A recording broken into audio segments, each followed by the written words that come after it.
Hello everyone, welcome back to another video. जैसा कि आप सब जानते हो, अभी तक हम क्रियाशारी पेपर 1, पेपर 2 और पदार्थ के पेपर 1, पेपर 2 और रचनाशारी के पेपर 1 का डिस्कशन कर चुके हैं। अब बारी है रचनाशारी पेपर 2 के बारे में बात करने की। तो आज की वीडियो में हम जानने वाले हैं वो सारे इंपॉर्टेंट टॉपिक्स जो हमें अपने यूनिवर्सिटी एग्ज़ाम में देखने को मिल जाते हैं। ये सभी टॉपिक्स सुपर इम्पॉर्टेंट है। अगर आप बीएम स्टूडेंट हो और आपकी यूनिवर्सिटी एग्ज़ाम आने वाले हैं तो एंड तक बिल्कुल भी मिस मत करना, क्योंकि अगर आपने ये सारे टॉपिक्स कवर कर लिए तो आपका 70% पेपर आराम से सॉल्व हो जाएगा। तो चलो पहले बात करते हैं कोष्ठ की। कोष्ठ से बेसिकली क्वेश्चन आ सकता है कि हमें कोष्ठ की परिभाषा बतानी पड़ सकती है, कोष्ठ की संख्या लिखनी पड़ सकती है। तो कोष्ठ क्या होता है? कोष्ठ बॉडी का वो इंटरनल स्पेस होता है जिसमें डाइजेस्टिव और वाइटल ऑर्गन्स प्रेजेंट होते हैं। तो आपको परिभाषा में ये सारा लिखना होगा, प्लस अगर उसकी निरुक्ति आती है तो निरुक्ति भी लिख। कोष्ठ के पार्ट्स भी लिखने होते हैं, जैसे कि कुछ मेन पार्ट्स होते हैं, अमाशय, पक्वाशय, हृदय, प्लीहा, यकृत, गुदा। इन सारे पार्ट्स का वर्णन करना होता है। कोष्ठ के बाद आता है सिरा। सिरा वो चैनल होते हैं जिनके थ्रू ब्लड सर्कुलेशन होता है, ठीक है। तो आपको सबसे पहले सिरा में लिखना होगा सिरा का इंट्रोडक्शन, उसकी निरुक्ति और उसके टाइप्स की। सिरा कितने टाइप्स का होता है, जैसे वात सिरा, पित्त सिरा, कफ सिरा या फिर रक्त सिरा। ये आपको 5 मार्क्स में देखने को मिल जाता है। सिरा के बाद जो नेक्स्ट इंपॉर्टेंट क्वेश्चन है वो है हमारा धमनी। धमनी हमें 5 मार्क्स में भी मिल जाता है और कभी कभी 10 मार्क्स में भी मिल जाता है। धमनी क्या होती है? जो पल्सेशन के साथ ब्लड को पंप करती है, ठीक है। तो धमनी में आपको पूछ सकते हैं धमनी की निरुक्ति, धमनी के टाइप्स। धमनी के 3 टाइप्स होते हैं, आप सभी जानते हो, ऊर्ध्व धमनी, अधो धमनी और तिर्यक धमनी। तो आपको उसको मॉडर्न कंसेप्ट के साथ भी लिख सकते हो, और अगर आपको आयुर्वेद में पूरा आता है तो आप आयुर्वेद में भी लिख सकते हो। फिर आता है हमारा स्रोतस। स्रोतस बहुत इंपॉर्टेंट है और एनआरटी में तो बहुत ही ज़्यादा इंपॉर्टेंट है, ज़्यादातर आपसे पूछ ही लिया जाता है। अगर स्रोतस लिखने को आता है तो आप लिख सकते हो स्रोतस की निरुक्ति, फिर उसकी डेफिनेशन की स्रोतस क्या होता है। स्रोतस बॉडी के वो पाथवेज होते हैं जिनके थ्रू न्यूट्रिएंट्स, वेस्ट और फ्लूइड ट्रांसपोर्ट होता है। फिर आपको वो पूछ सकते हैं कि स्रोतस के टाइप्स बताओ अकॉर्डिंग टू आचार्य चरक और आचार्य सुश्रुत। तो आपको दोनों के याद होने चाहिए। फिर आपसे पूछ सकता है टोटल स्रोतस कितने होते हैं, तो आपको वो भी याद होना चाहिए। और स्रोतस मूल भी ऐसा कभी कभी पूछ लेते हैं, कुछ ज़्यादा इंपॉर्टेंट नहीं है। बाकी आपको ये तीनों चीज़ तो आनी ही चाहिए। स्रोतस के बाद आती है हमारी कला। कला वो थिन मेम्ब्रेन होती है जो धातु और आशय के बीच प्रेजेंट होती है।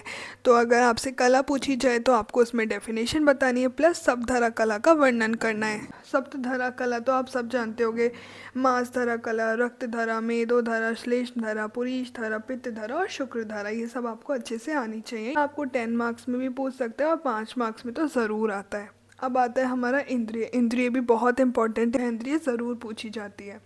फिर आता है त्वचा। तो त्वचा क्या होती है? Basically skin. ये बॉडी की वो आउटर कवरिंग है जो हमको प्रोटेक्शन देती है। फिर आपको बोल सकते हैं कि त्वचा के टाइप्स बताओ, तो त्वचा की आयुर्वेद में टाइप्स बताने होंगे। अविभासनी, लोहिता, श्वेत, ताम्र, वेदिनी, रोहिणी और मांसधरा। ये सब आपने आयुर्वेद में पढ़े ही होंगे क्रिया शरीर में। बाकी आपको इसमें भी अच्छे से डिफाइन करने हैं। तो आपको त्वचा अच्छे से आनी ही चाहिए। 5 और 10 दोनों मार्क्स में पूछ ली जाती है, ठीक है। इसको बिल्कुल भी मत छोड़ना। फिर आता है हमारा मर्म। मर्म बहुत ज़्यादा इंपॉर्टेंट है, 10 मार्क्स में ज़रूर पूछ लिया जाता है, प्लस 5 मार्क्स का क्वेश्चन भी आ सकता है। सबसे पहले आपको डिफ़ाइन करना होगा मर्म की डेफिनेशन। आप सब जानते हो मर्म क्या होता है। मर्म बॉडी के वो वाइटल पॉइंट्स होते हैं जहाँ इंजरी होने पर सीरियस डैमेज या डेथ हो सकती है, ठीक है। फिर आपको उसके एनमरेशन लिखने हैं, लक्षण लिखने हैं, क्लासिफिकेशन लिखनी है, उसकी लोकेशन, उसके टाइप्स, ये सभी मेंशन करने हैं अगर 10 मार्क्स का क्वेश्चन आता है तो। यहाँ पे हमारा आयुर्वेद पोर्शन ख़त्म होता है। अब बात करते हैं मॉडर्न पोर्शन की। तो जो हमारा सबसे पहला टॉपिक है वो रेस्पिरेटरी सिस्टम। तो रेस्पिरेटरी सिस्टम से 10 मार्क्स का एक क्वेश्चन ज़रूर आता है जो कि ब्रोंकियल ट्री पे आता है। तो आपको ब्रोंकियल ट्री पता होना चाहिए कि क्या होता है, इसलिए इसको ज़रूर अच्छे से कर लेना आप लोग, क्योंकि हमेशा पूछा जाता है यार, इसलिए मैं आपको बता रही हूँ। फिर आता है रेस्पिरेटरी ट्रैक्ट, फिर आता है प्लूरा। प्लूरा तो आप सब जानते हो, लंग को जो कवर करने वाली मेम्ब्रेन होती है वो प्लूरा होती है, ठीक है। तो इसके बारे में भी आपको अच्छे से नॉलेज होनी चाहिए। 5 मार्क्स में आपको आ सकता है कि स्टमक बेड डिफाइन करो। स्टमक बेड क्या होते हैं, बहुत सारे बच्चे नहीं पढ़ते हैं कि स्टमक बेड छोड़ो, क्या ये आएगा नहीं आएगा पता नहीं, पर स्टमक बेड बहुत इंपॉर्टेंट है। स्टमक बेड क्या होता है, स्टमक के जो पोस्टीरियर साइड में प्रेजेंट ऑर्गन्स होते हैं ना, आपको वो सारे इसमें डिफाइन करने होते हैं, उन सब के बारे में लिखना होता है, उनके फंक्शंस बताने होते हैं। उसके बाद हमें इन ऑर्गन्स के बारे में ज़रूर पता होना चाहिए, जैसे लिवर, स्प्लीन, पैनक्रियास, क्योंकि लिवर बहुत बार पूछा जाता है 10 मार्क्स में भी और 5 में भी, भले ही वो क्रिया का पेपर हो या रचना का, दोनों में लिवर ज़रूर आता है, तो लिवर को तो अच्छे से पढ़ लेना। फिर आता है हमारा एक और इम्पॉर्टेंट टॉपिक जो कि है हमारा कार्डियोवैस्कुलर सिस्टम। तो वो आपसे पूछ सकते हैं हार्ट क्या है, तो आप सब जानते हो हार्ट ब्लड पंप करने वाला एक ऑर्गन है। वो आपसे पूछ सकते हैं आर्टरीज और वेन्स के बारे में डिफाइन करो, तो आपको इसके बारे में अच्छे से पता होना चाहिए। और आपको हिस्टोलॉजी ऑफ हार्ट भी पता होनी चाहिए, जैसे कि इसमें आपको लिखना है एंडोकार्डियम, मायोकार्डियम और पेरिकार्डियम, इन सब के बारे में डिफाइन करना है। फिर आता है हमारा यूरिनरी सिस्टम में, वो आपको डायरेक्ट किडनी पूछ लेंगे कि किडनी का क्या फंक्शन है, ठीक है। यूरेटर तो कुछ इतना इम्पोर्टेंट नहीं है, चलो वो आपको किडनी के अंदर ही सब कुछ डिफाइन करना होगा, तो आप किडनी अच्छे से पढ़ लेना, उसके फंक्शन सारे अच्छे से पढ़ लेना, ठीक है, क्योंकि किडनी आपसे पूछ ली जाती है। फिर आता है हमारा रिप्रोडक्टिव ऑर्गन्स, तो आपसे सेमिनल वेसिकल पूछ सकते हैं, टेस्टिस पूछ सकते हैं और ओवरी के बारे में भी पूछ सकते हैं।